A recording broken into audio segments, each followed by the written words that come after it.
Wow, what an amazing experience, right? You get to go to Dubai, Yeah, you get to go to all these different places in the world and learn about different countries, what they do.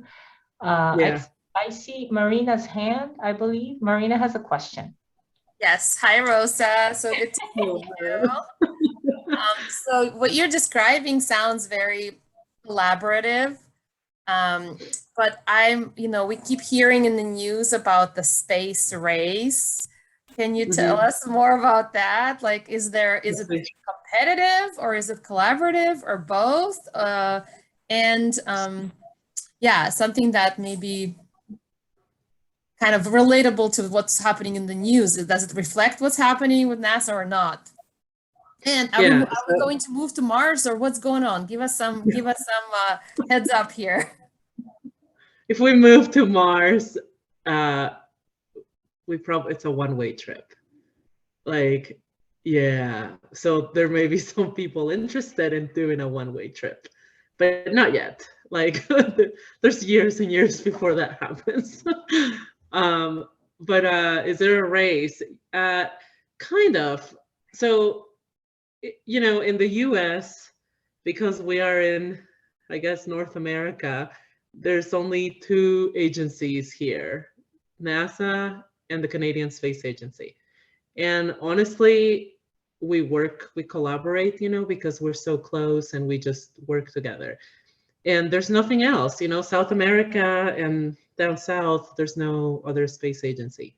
However, if you go to Europe, Europe has many space agencies. You have, there's Russia, there's Sweden, Spain, Poland, Germany, there are the UK, like there are all these countries. And yes, for them, I think it's more competitive because everybody's doing a launch or everybody's doing weather, they're called weather balloons, like they measure the weather to see, like to predict weather changes.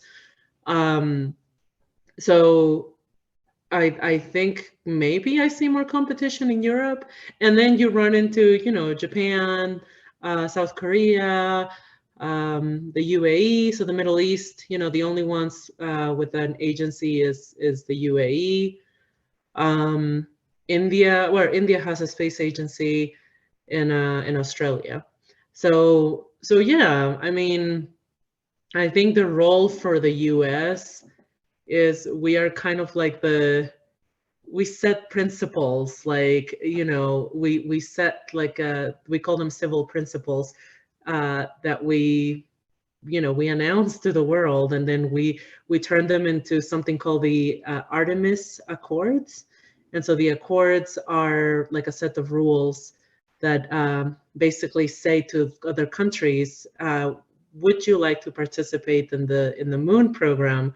And if you do, you have to, abide by this set of regulations and rules. So there are, 15 countries that are currently part of the accords, and those are considered international partners. And as time progresses, more and more and more countries want to join the partnership.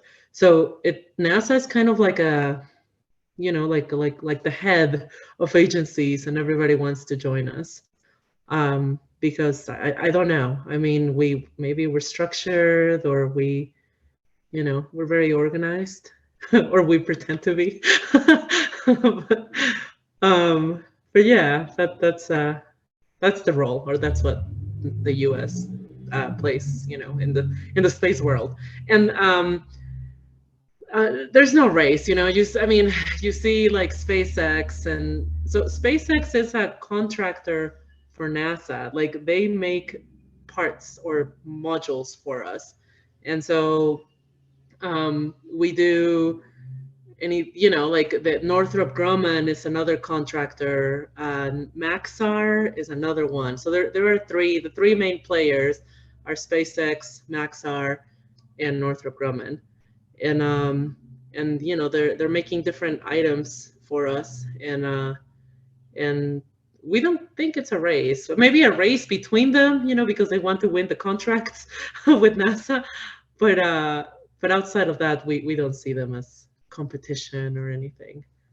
Yeah, they're all partners. Thank you for the answer. I was just thinking of this, is NASA very secretive? You know, like, do you have like secret missions? And like, I have a friend who works for NASA, and then he doesn't share any information because it's not allowed. He's not allowed to share. I'm like, whoa, what does he do? No. NASA, out of all the government agencies, NASA wants you to know everything.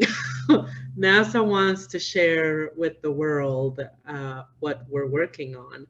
And so if everything that I am talking about today, you can Google it and it's available to the public. I mean, that, you know, there are certain things or details that we cannot mention, but you know, the projects are, it's all public. I mean, it's, you know, the Moon program, the Mars program, there's a telescope program, there's the Orion program, there's the ISS, which basically all the astronauts work on their ISS.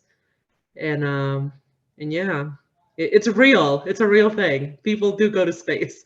That would be really nice. I was just looking at Marina's background, and she has a moon in the background. Very I appropriate. see that. Very appropriate.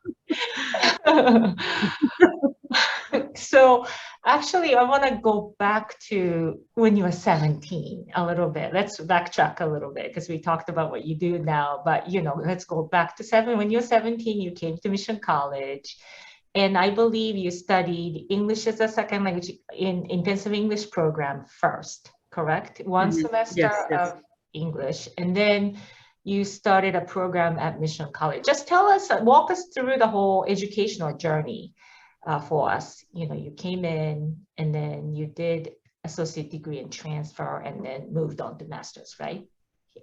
Yes. Yeah. So I was an English student, level C, I think. I was a level C, and I think I passed after the first semester. I think, if I remember correctly. Anyway, and then I had never heard of undergraduate degree or 4-year college. I didn't even know what that meant. All I knew it was, you know, Mission College had something called an associate's degree. And, you know, at first I thought that was university. And I was like, oh, it's not university. Or it is, but it prepares you for, you know, like a 4-year traditional college or university degree.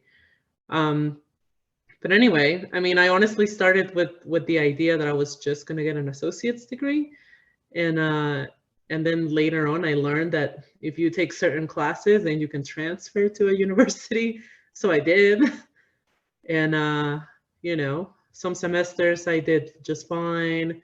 I think one semester I struggled. And then another semester I was fine. But, you know, but then I transferred and made it to San Jose State and then graduated. And that was 2013, I think, 2013. Yeah. And yeah, and then I moved to Arizona and, you know, I found Embry-Riddle, which is a school for aeronautics. And I knew I liked it because that's, you know, my background with my mom and dad. They were in aviation, and I knew I liked it, so I just needed to find something related to aviation that I could work on. And so cybersecurity was, you know, was popping like back then, and it was very, very popular, and they were very promising that cybersecurity had jobs. That's all they said. You know, cybersecurity is going to have jobs in the next few years, and you should give it a try. And I said, okay, well, I know nothing about cybersecurity. But they taught you, you know, they taught me. Like I had really, really great professors. You know, I ended up running into people from MIT, from Georgetown, from there's a guy from Harvard, like, you know, people that I never even imagined that, you know, that were going to teach me. and yeah, I mean, that was what I learned. And I did a really long thesis. I did a master's thesis with research through something called the IRB, the Institutional Review Board. And I spent like 2-3 years working on it. And then I finally defended it, and then I passed. And then I got a master's degree. And then and then I got my first job in aerospace shortly after that. No. I worked in DC. So I moved to Washington, DC right after finishing, and I worked as an intelligence analyst. And the job was kind of boring. So I was like, I need to find something better. And I did. I mean, I worked for a year doing that job, and then Cobham Aerospace, which was a British aerospace company, they were hiring recent graduates, and that's how I applied. And it was a rotational program, so they were switching jobs every 6 months. Every 6 months, they were putting you into something new, and that's how I started my working career, and it was by trying. I did 6 months in IT, I did 6 months in security, I did 6 months in manufacturing engineering for something called the KC-46 refueling program. And then I did radios, like radio development for radios that go inside helicopters, like rescue helicopters. And then what else? And then eventually I joined systems engineering, and I was like, oh, systems, like everything is in order and it's structured. And so I really like that. And they, eventually they needed somebody at NASA that knew a little bit about aviation and security and engineering. So that's how it all happened. Wow, 6 months in rotation. So every 6 months you are assigned a different position within the company, right? Is that what you're saying? That's Yeah. Prior to NASA. I have your bio here. You spent 5 years working for Cobham Aerospace, right? Yeah.